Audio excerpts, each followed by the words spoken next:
Zee Marathi, चर्चाही होणारच. आणि दुर्गेवाडी स्मशानभूमीच्या संरक्षणाचे 10 लाख असा निधी देण्याचा प्रयत्न माझ्या माध्यमातून झालेला आहे.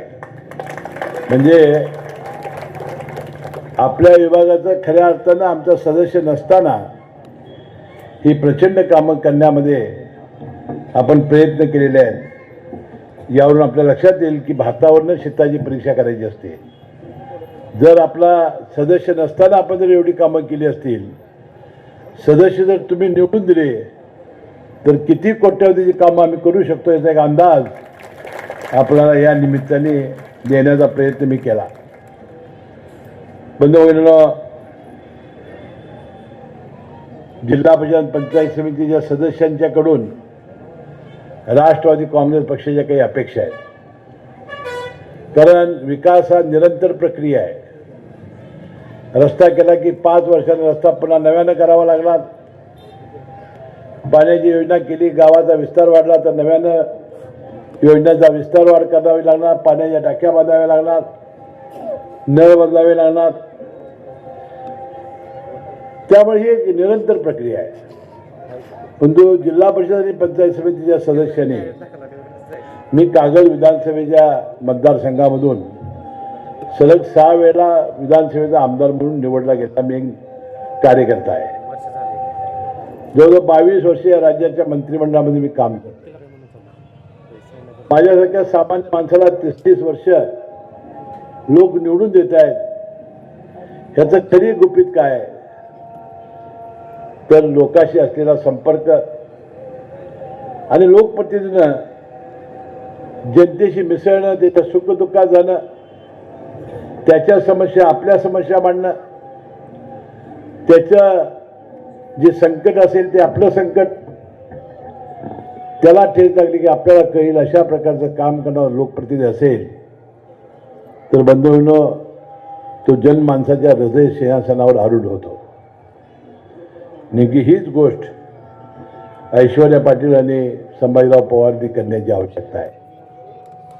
1999 साली मी या राज्याच्या मंत्रिमंडळात पहिल्यांदा मंत्री झालो आणि विशेष सहाय्य खातं माझ्याकडे आलं. अनेक खाती आली, काही बी खात्याचा उल्लेख करून मला अजून 4-5 सभा आहेत आणि 10 वाजेपर्यंत आपल्याला हे संपवायचं आहे. त्यामध्ये संजय गांधी निराधार योजना हे खातं त्यामध्ये होतं. मी कागल तालुका पंचायत समितीचा सभापती म्हणून मी माझ्या मतदारसंघामध्ये माहिती घेतली होती की या योजना गरीब लोकांच्यापर्यंत का पोहोचत नाहीत. त्यामध्ये अनेक त्रुटी होत्या. या मंत्रिपदाची माझ्यावर जबाबदारी आणून या त्रुटी दूर करण्याचा मी प्रयत्न केला. विधवा भगिनीला नवरा मिळालं तर सर्टिफिकेट आणलं तर त्याला पेन्शन देण्याचा कायदा राज्यामध्ये आला. जी प्रत्येक त्या भगिनी आहे नवऱ्यानं सोडलेली, पहिल्या योजनेमध्ये सोडचिठ्ठी कोर्टात आणायची होती, तो कायदा मी बदलला. गावातला कोणी प्रमुख माणूस, सरपंच, पोलीस पाटील, तलाठी, ग्रामसेवकला लिहून दिलं की अमुक अमुक भगिनी ही प्रत्येक त्या नवऱ्यानं सोडलेली आहे, तिला पेन्शन देणारा नवीन जी आर आपण काढण्यामध्ये आपल्याला यश आलं. 65 वर्षाच्या वरची म्हातारी माणसं, त्यांना मुलं बघत नाहीत, सुना पोटाला घालत नाहीत, औषधाला पैसे मिळत नाहीत.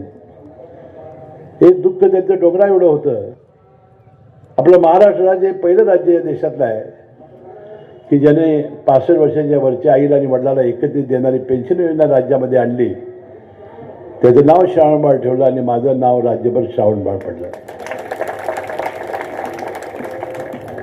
4था घटक होता दिव्यांग.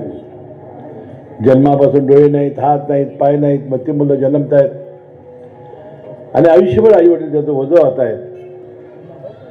पहिल्या योजनेत 80% सिव्हिल सर्जनच्या अपंगाची दाखल्याची अट मी बदलली आणि ती 40% आणली.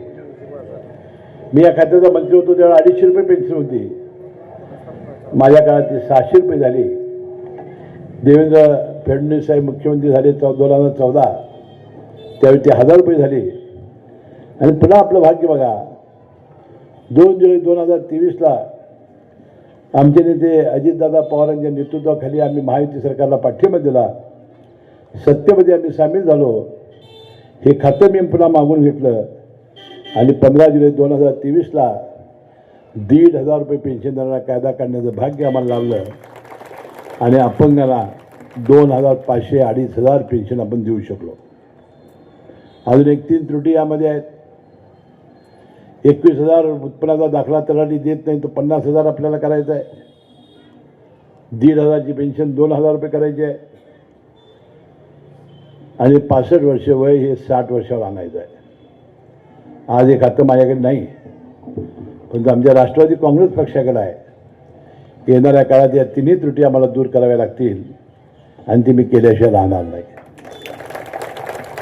दुसरं खातं आलं विधी न्याय खातं, की ज्याच्यामुळे राज्यभर मला प्रसिद्धी मिळाली. यामध्ये राज्यामध्ये असलेल्या पब्लिक ट्रस्ट ॲक्टखाली नोंदणी झालेले धर्मादाय दवाखाने आहेत. हे मुंबई, पुणे, नागपूर या मोठ्या मोठ्या शहरामध्ये पंचतारांकित आणि सप्ततारांकित हॉस्पिटल्स आहेत. तरी 10% कायद्यानं गरिबांच्यावर मोफत उपचार करायचे होते. त्याला शेकडो कोटीच्या सवलती राज्य शासनाने दिलेल्या होत्या. त्यांना कुठलाही कर लावलेला नव्हता आणि सरकारनं अपेक्षा केलेली होती एखाद्या गरिबाच्या घरात हृदयविकार आला आणि त्याला ऑपरेशन करायची पायी आली, मेंदू, मणका, कॅन्सर, किडनी, लिव्हर लाखो रुपये एका वेळेला लागतात. गरीब माणसं आणणार कुठनं एका वेळेला?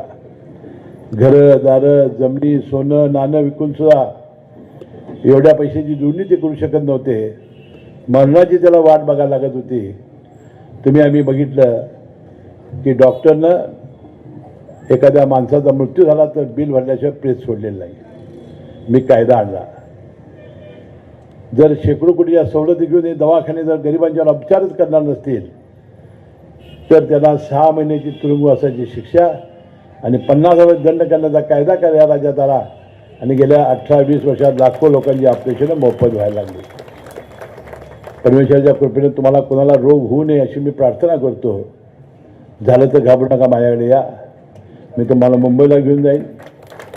मोठ्यातल्या मोठ्या दवाखान्यामध्ये मोफत ऑपरेशन करून त्या ठिकाणी मी राहण्याची व्यवस्था केलेली आहे. त्या ठिकाणी 10-15 लोक मी पगारावर ठेवलेले आहेत आणि एखाद्या दवाखान्यानं ऐकलं नाही ते तुरुंगात कसं घालायचं मला माहिती असल्यामुळं नियमितपणाने माझं ते ऐकतात आणि मग तुमची सगळी व्यवस्था करण्याचं काम आम्ही करू. पण तिसरं खातं माझ्याकडे आलं, कामगार खातं. कामगार खात्यामध्ये अनेक निर्णय घेण्याची संधी मला मिळाली, पण तो सगळ्यात मोठा मला भाग्याचा क्षण होता बांधकाम कामगार कल्याण मंडळ स्थापन करण्याचा. राज्य सरकारच्या तिजोरीला 1 पैशाला मी हात लावला नाही. 10 लाख रुपयेपेक्षा जास्त असलेलं सरकारी किंवा खाजगी बांधकाम म्हणजे घरं असतील, बंगले असतील, टॉवर्स असतील, रस्ते असतील, कालवे, धरणं, रेल्वे, मेट्रो ह्या सगळ्या बांधकामाला 10 लाखाच्या वरच्या 1% सेस कंत्राटदारांना भरण्याची सक्ती आपण केली. या खात्याचा मी मंत्री होतो तेव्हा 6,000 कोटी रुपये जमलेले होते. परवा विधानसभेच्या निवडणुकीपूर्वी मी चौकशी केली, 15,000 कोटी रुपये जमलेले आहेत आणि ते सर्वोच्च न्यायालयाच्या निर्णयाप्रमाणे नॅशनल बँकेत ठेवायचं असल्यामुळं 6-7% व्याज त्याला वर्षाला मिळतं आहे. त्याशिवाय प्रचंड कामं सुरू असल्यामुळे महिन्याला 300-400 कोटीचा 1% सेस गोळा होतो आणि यामधून बांधकाम कामगारांच्या कोट कल्याण करणाऱ्या आपण योजना आणल्या. 21 लोकांचा समावेश मी यात केला. गौंडी, सिंटरिंगवाला घेतला, कुंभार, सुतार, लोहार, वडर, त्यानंतर प्लंबर, वायरमन, फरशी बसवणारा, लादी बसवणारा, फॅब्रिकेटर, कालव्यावर काम करणारा, धानवाला काम करणारा, वाळू काढणारा, या सगळ्यांचा समावेश केला. ही योजना नोंदीत केली, ऑनलाईन केली. नोंदी झाल्याबरोबर त्याला 2 पेट्या संरक्षित आणि अत्यावश्यक पेट्या दिल्या होत्या. त्यानंतर एका लग्नाला 21,000 रुपये मंडळ हे भगिनी असेल किंवा बंधू असेल यांना हे मंडळ देते. त्याची पत्नी गरोदर असेल आणि बाळंत होणार असेल 15,000 रुपये मंडळ ऑनलाईन देते. सिजरीला 20,000 मंडळ देते. मुलांना 1ली ते 7वीला 2,500 वर्षाला मुलामुलीला, 8वी ते 10वीला 5,000 वर्षाला मुलामुलीला, 11वी ते 12वीला 15,000 मुलामुलीला आणि कॉलेजला 20,000 मुलामुलीला हे मंडळ शिष्यवृत्ती देते. त्याशिवाय MSCIT परदेशी शिक्षण मोफत करते. MBBSसाठी 1,60,000 वर्षाला ॲडमिशनसाठी अनुदान मंडळ देते आणि कुठल्याही डिप्लोमासाठी 60,000 हे मंडळ देत आहे. मी परवा विधानसभेच्या निवडणुकीच्या पूर्वी मी चौकशी केली की माझ्या विधानसभा मतदारसंघामध्ये अशी विद्यार्थ्यांना किती शिष्यवृत्ती आली, तर 89 कोटी रुपये शिष्यवृत्ती त्या विद्यार्थ्यांच्या खात्यावर जमा झाली होती. अपघाती कामावर काम करताना पडून मृत्यू झाला तर 5 लाख रुपये त्याच्या वारसाला, नैसर्गिकरित्या कशाने मृत्यू झाला तर 2 लाख रुपये त्याच्या वारसाला, दोन्हीमुळे मृत्यू झालेल्या त्याच्या विधवा पतीला 2,000 रुपये महिन्याला असं 5 वर्ष पेन्शन हे मंडळ देते.